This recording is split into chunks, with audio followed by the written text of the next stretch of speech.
What's up, you guys? Welcome back to the channel. Now in today's video, we're going to go over a giant pension that's actually buying into Lucid stock. And we're also going to cover what you should watch out for with Lucid's Q4 earnings coming up in the next couple weeks. And then I'm also going to go over what some of the big institutional investors are doing and what they actually think of Lucid right now. But before we actually get into the video, for those of you who are new here, my name is Evan and I make videos that show you guys different ways of making money in the stock market. So if that interests you guys, make sure you subscribe and hit the notification bell so you never miss when I upload. Also, while you guys are down there, if you wouldn't mind hitting the like button, I would really appreciate it. And it really helps out my channel and helps push the videos out to more people. So again, I would really appreciate anybody who goes down and hits the like button. Now, first off, before we actually look at all this information about Lucid, I want to show you guys where they're trading today. And actually today they're having a green day and they're up almost 7%, trading at $27.60 right now. Over the past month, they're actually down about 31% from their high at about $42.50. And right now it seems like we're seeing a lot of support right around $26. And Lucid has bounced off that level a couple of times. And now we're seeing resistance at about $30. So if Lucid can break above $30 and use that as support, I think then we're going to start seeing more positive days. But until that happens, we're likely going to see Lucid continue trading sideways for a while, or at least for the next couple weeks until this information comes out about their Q4 earnings. Now, before we actually get into the Q4 earnings and what you guys should be looking out for, like I mentioned in the intro, there was a giant pension that actually exited Alibaba and they bought into Coinbase, Lucid, and Rivian. And so far, they've acquired 245,800 shares of Lucid stock. And they also bought 104,000, almost 105,000 shares of Rivian in the fourth quarter. Now, this is actually good for Lucid stock and Lucid investors, because in the third quarter earnings report back in November, Lucid actually came up short, but some investors did see a positive outlook based on the number of reservations for Lucid vehicles. And now fast forward and we're looking forward to the Q4 earnings and what this could mean for Lucid. Now, there's been a couple of dates that have been thrown around right now, anywhere from February 21st to the 28th. And I think it's likely going to be February 28th, and we'll go over why that is later. But as of right now, one thing that investors should expect to see in the company is some solid progress in their production of the EVs that they're selling. And as a result of this, Lucid could stage another upward move, but this does depend on guidance that they give for Q1 of 2022. Currently, right now, Lucid is producing the Air model, and it's being built and sold from their plant in Arizona. And this is actually a lot like Tesla. They're taking pretty much the same path that Tesla took in the beginning when they actually started producing some volume in their EV production. Their plan right now is building a large and expensive EV in order to help maximize revenue and reduce scale costs. And this is helping them build a high-end reputation as an EV maker at the same time. It's also helping them compete with other companies like Tesla, Porsche, and Mercedes. And right now, the Lucid Air is competing with the Tesla Model S. And I think it's just a matter of time before they're on top and they're known as the luxury electric vehicle in the market. But with Q4 earnings coming up here, this has a lot of people looking at what analysts think and where they stand on Lucid stock.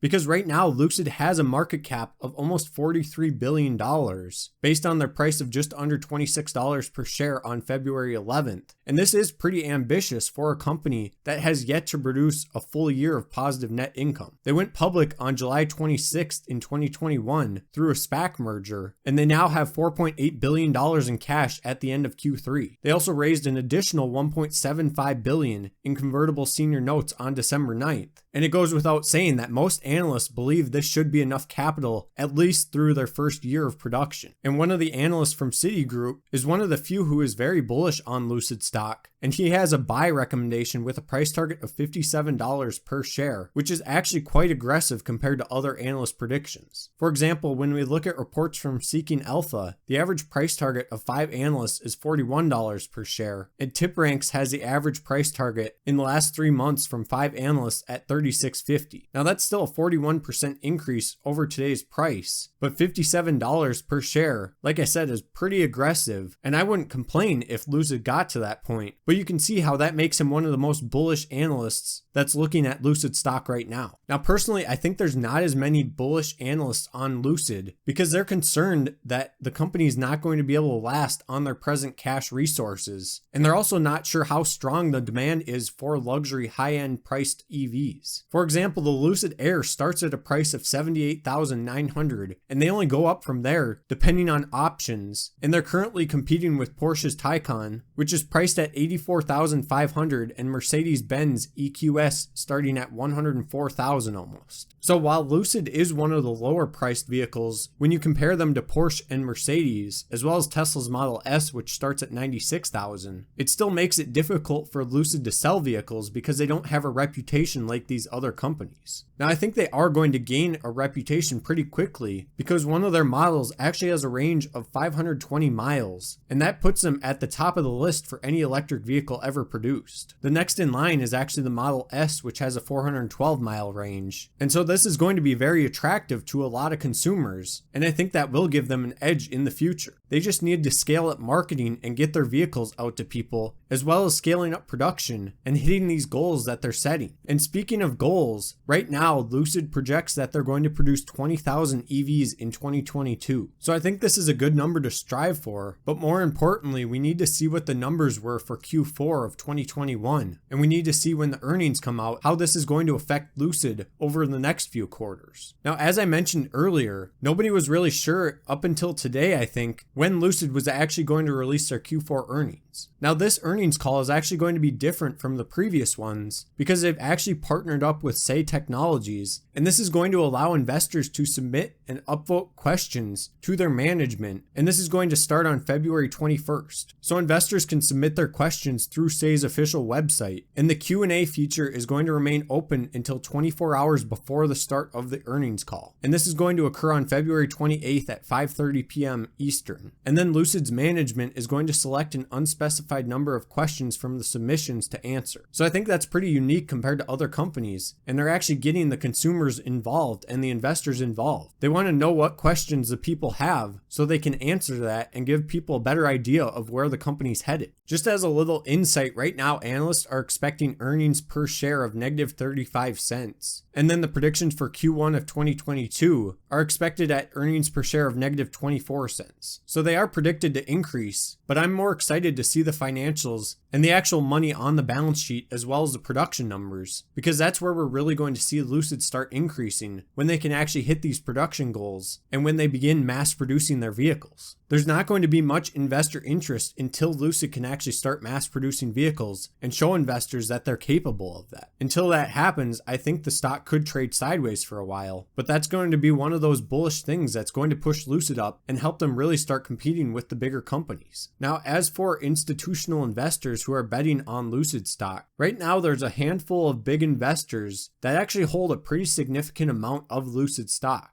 Of course, I'm sure most of you guys know that the Saudi Public Investment Fund is the largest institutional shareholder of Lucid stock right now, and they haven't yet submitted a Q4 13F form, but as of Q3, they owned just over 1 billion shares, which represented a massive 61% ownership stake. And so that is concerning to some people, seeing as though Lucid is an American company, and the majority of their ownership is from the Saudi Public Investment Fund. But aside from that, behind them is actually Vanguard, and they own 28.3 million shares and they have 1.7% ownership. After that is BlackRock with 0.76% ownership at 12.6 million shares. And so just these handful of companies really make up a big portion of the ownership of Lucid. And I think with bigger institutional investors buying into Lucid, especially on the dips, as well as Peter Rawlinson himself actually buying more shares of his company. I believe he bought just over 620,000 shares, and I'm sure he knows more information than any of us can find on the internet. And so if this is just ahead of earnings, it kind of gives you an idea of how earnings could go. I'm starting to lean towards earnings are going to be very positive, and we're likely going to see a positive upward trend after earnings. Now, I am basing this off of the fact that Peter Rawlinson bought such a big stake in Lucid, but if he didn't think earnings were going to be positive and people were going to react positively, I don't think he would have bought such a big position right now. But let me know what you guys think down in the comments, and whether you think Peter Rawlinson buying this many shares is going to be a positive thing. Also, if you guys enjoyed the video, make sure you leave a like because it really does help out the channel. And with that said, thank you guys so much for watching, and I'll see you back here in the next one. Bye.